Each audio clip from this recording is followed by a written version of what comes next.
प्यारे बच्चों, आज की हमारी कहानी है नेक बूढ़ा आदमी। कहानी शुरू करने से पहले जल्दी से मेरे चैनल को सब्सक्राइब कर लें। एक दफा का जिक्र है कि एक अल्लाह का नेक बंदा एक जंगल की बस्ती में रहा करता था। उस बूढ़े आदमी के पास एक मुर्गा, एक कुत्ता और एक गधा था। मुर्गा सुबह सुबह आवाजें निकालकर आदमी को सुबह की नमाज के लिए जगाता। कुत्ता उस बूढ़े शख्स के मकान और सामान की हिफाजत करता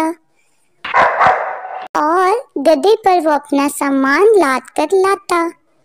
एक दिन मुर्गे को लोमड़ी खा गई।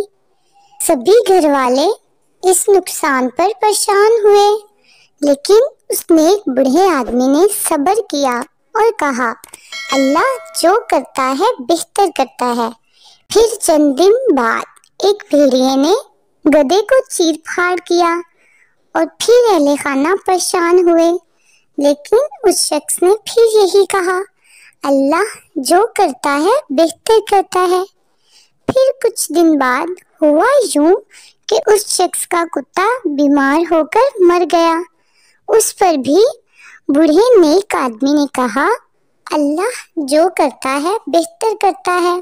कुछ दिन बाद रात की अंधेरी में डाकुओं ने जंगल पर हमला कर दिया और जानवरों की आवाजें सुन सुनकर घरों का पता लगाया और मालो असबाब समेत सब घर वालों को कैदी बनाया और अपने साथ ले गए।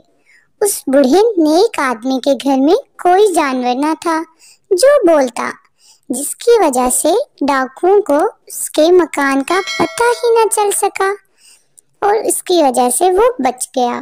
और यूं सब्र के साथ साथ उसका ईमान और भी मजबूत हो गया कि अल्लाह जो करता है बेहतर करता है। तो प्यारे बच्चों, जो अल्लाह पर यकीन रखते हैं उनके लिए अल्लाह काफी होता है।